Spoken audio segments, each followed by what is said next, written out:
کتابوں والے شفتانیہ طاہر ناولز قسط نمبر 28۔ بلال بائک پر بیٹھا اور آفس کے لیے نکل گیا۔ اسماعیل کچھ دنوں کے لیے شہر سے باہر گیا ہوا تھا، تبھی بلال کا فوکس تھا سارا کام پر۔ وہ آفس پہنچا اور بائک سٹینڈ پر لگا کر اندر داخل ہوا اور کیبن میں آ گیا۔ اس نے وکیل سے بات کر لی تھی، جیسے سالم کیس واپس لیتا وہ میرال کو گھر لے آتا۔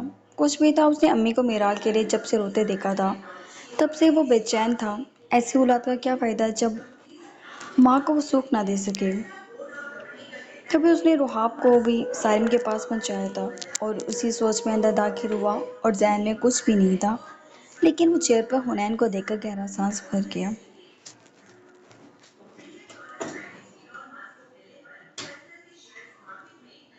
اس نے وجدان کو یہ نہیں بتایا تھا کہ حنین اس کے پاس آئی تھی، اس کے علاوہ ان کی ساری باتیں ہوئی تھیں۔ وہ چابی ٹیبل پر رکھ کر اس کی شکل دیکھنے لگا۔ تو یقیناً تم مجھے بتانے آئی ہو کہ تم 5 کروڑ کا انتظام کر چکی ہو اور میں تمہیں طلاق دے دوں، رائٹ؟ وہ چیئر کھینچ کر بیٹھ گیا۔ حنین نے آنکھیں سکیڑ لیں۔ میرے بابا پر کیا جادو کیا ہے آپ نے جو وہ میری سننے کو تیار نہیں؟ وہ غصے سے بولی۔ تو تم نے وہ جادو سیکھنا ہے مجھ سے؟ بلال کی بات پر حنین نے بالوں کو جھٹکا۔ آپ میرے اسٹینڈرڈ کے نہیں ہیں، آپ کو سمجھ کیوں نہیں آ رہی؟ اسٹینڈرڈ کی تو تم بھی میری نہیں۔ اس کی بات پر حنین کے چہرے کے رنگ سے اڑے۔ بلال نے آگے کو جھک کر اس کی جانب دیکھا۔ یہ دیکھنا پہلے سے مختلف تھا۔ اس نے بڑے غور سے اس کے چہرے کا ایک ایک نقش دیکھا اور نگاہ ہونٹوں پہ جان بوجھ کر ٹھہرائی۔ حنین جلدی سے ہونٹوں پر ہاتھ رکھ گئی۔ کچھ چیزیں آپ دوسروں کے نام ایسے ہی کر دیتے ہیں، چھپانے کا کوئی فائدہ نہیں۔ حنین کی پیشانی تر ہوئی اور بلال دور ہو گیا۔ ایکسکیوز می، کیسی باتیں کر رہے ہیں آپ مجھ سے؟ ایکسکیوز می حنین، کیا بات کرنے آئی ہیں آپ مجھ سے؟ طلاق؟ 5 کروڑ، اس نے رولنگ چیئر پر چھوڑ دے سکون سے کہا۔ لیکن میرے پاس نہیں ہے، میں کہاں سے دوں آپ کو؟ حنین چڑھ کر کھڑی ہو گئی۔ یہ آپ کا اہم مسئلہ ہے۔ حنین بھی کھڑا ہو گیا۔ ٹھیک ہے، تو سالو کر لیتے ہیں اس مسئلے کو۔ تم میرے گھر آؤ، مل کر 5 کروڑ جمع کریں گے اور پھر میں تمہیں طلاق دے دوں گا۔ وہ سکون سے بولا۔ اس کے چہرے کے اتار چڑھاؤ کافی دلچسپ سے تھے جنہیں وہ دیکھ رہا تھا۔ حنین نے ایک نظر اسے دیکھا اور پھر سینے پر ہاتھ باندھ گئی۔ ہاں ہاں ہاں، بچے سمجھ جائے مجھے، وہ کھول کر بولی۔ سمجھ تو یہی رہا تھا، لیکن بار بار یہاں آ کے مجھ سے چڑھا کر کے تم نے ثابت کر دیا بچی نہیں، وہ بولا اور گہرا سانس بھر گیا۔ خیر بیٹھو۔ کیوں بیٹھوں؟ بیٹھنے نہیں آئی، لاسٹ ٹائم کہنے آئی ہوں مجھے طلاق چاہیے۔ مجھے آپ کا نام نہیں پتا اور میں آپ سے شادی کر لوں، یہ کہاں کا انصاف ہے؟ اور جب مجھے کرنی ہی نہیں آپ سے شادی۔ حنین بلال، وہ ترک کر بول رہی تھی کہ وہ بیچ میں ہی اس کی بات کاٹ گیا۔ تمہارا نام یہ ہے؟ اس کے ایک دم روکنے پر وہ بولا تو حنین سیدھی ہو گئی۔ بہت برا نام ہے، بہت شکریہ بتانے کے لیے، جا رہی ہوں میں، وہ غصے سے بولی۔ بلال کچھ نہیں بولا۔ میں واقعی جا رہی ہوں۔ حنین کو لگا وہ کچھ بولے گا، غصے میں شاید یہی کہہ دے بہت بدتمیز ہو تم، تمہیں اپنے ساتھ نہیں رکھنا مجھے، اور وہ غصے میں اسے طلاق دے دے، لیکن وہ تو ٹس سے مس نہ ہوا۔ جاؤ، بلال نے سکون سے کہا۔ میرے جہان بھائی بھی آ گئے ہیں، دیکھنا ان سے کہوں گی اب میں، وہ پاؤں پٹک دے کیونکہ اب اسے رونا آ رہا تھا۔ بلال اور رحاب کے لیے تو جہان سب سے بڑی مصیبت تھی، کیونکہ اسی کی وجہ سے یہ سب ہوا تھا۔ تمہیں لگ رہا ہے میں کسی سے ڈروں گا؟ بلال نے بازو ٹیبل پہ رکھ کر اس کو غور سے دیکھا۔ حنین نے مڑ کر دیکھا، وہ واقعی بے خوف تھا۔ وہ لب دبا گئی۔ وہ آپ کو سیدھا کر دیں گے، وہ ذرا سٹپٹا کر بولی۔ میرے سامنے اس کے نام کی دھونس نہ جماؤ، تم میرے سر پہ مسلط ہی اسی کی وجہ سے کی گئی ہو، اور تمہارے چاچو صاحب میری بہن کے سر پہ، ورنہ ہم دونوں کو کوئی شوق نہیں ہے۔ اچھا، ہم مسلط ہوئے ہیں، اور آپ لوگ تو بڑی عظیم ہستیاں ہیں نا؟ ہو بھی سکتے ہیں۔ چپ رہے ہیں اب، وہ بھڑک اٹھی۔ تم چپ رہو اور ناک کی سیدھ میں اپنے گھر پہنچ جاؤ، کبھی میں تمہارے والد کو یہ خبر دے کر تمہارا گھر سے نکلنا ہی بند کرا دوں۔ وہ الٹا ہی بھڑکا، جبکہ حنین نے حلق میں تھوک نکلا آنکھیں سکیڑ کے اسے دیکھا۔ طلاق تو میں لے کر آؤں گی، دیکھ لیجیے گا۔ چلو، روز یونیورسٹی سے بھاگ کر مجھے یہ بتانے آیا کرو، میں بھاگی نہیں ہوں۔ حنین کے تو تن بدن میں آگ لگ گئی۔ یہ آدمی کسی کا بھی دماغ خراب کرنے کی صلاحیت رکھتا تھا۔ تو اور کیا کر رہی ہو؟ آپ سے بات کرنا سب سے بیکار کام ہے۔ میرے منہ لگنا بھی بیکار ہے۔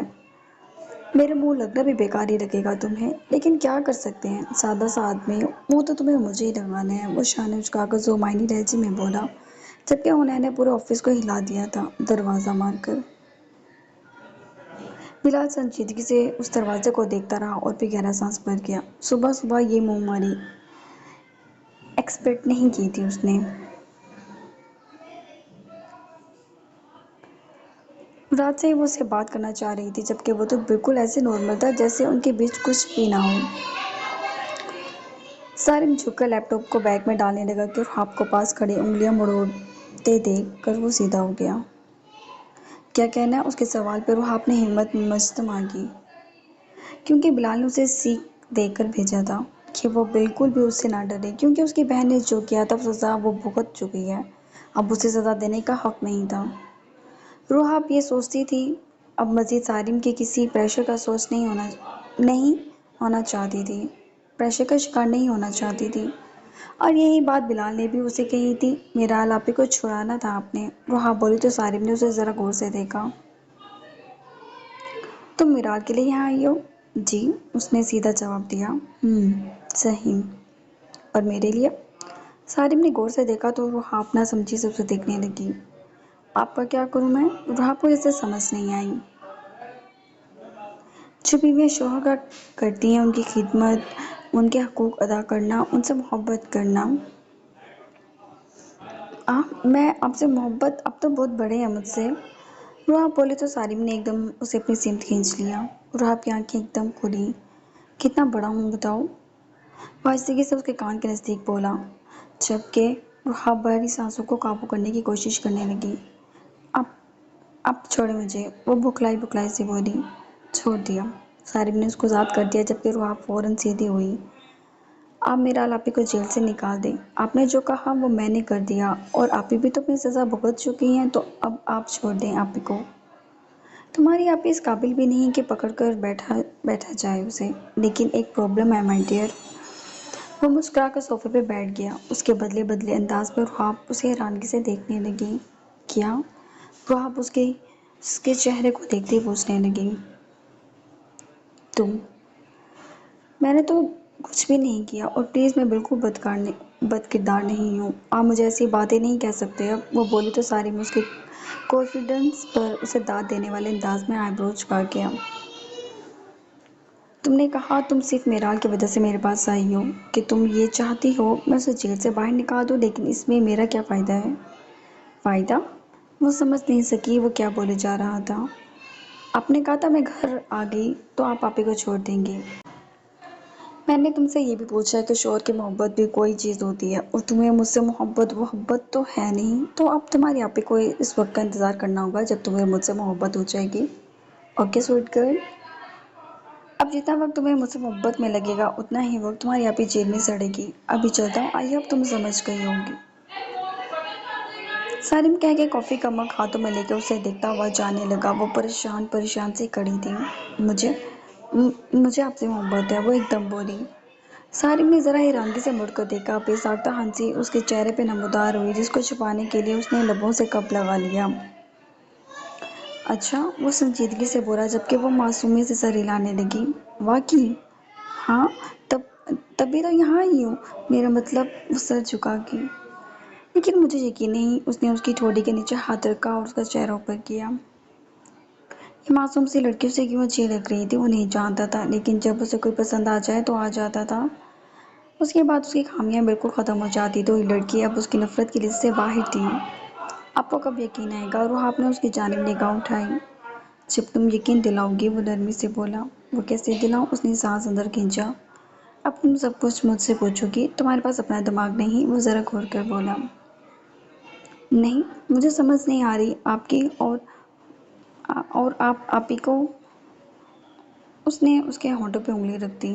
کہا نا جس دن تمہیں مجھ سے محبت ہو جائے گی اس دن وہ جیل سے باہر ہوگی۔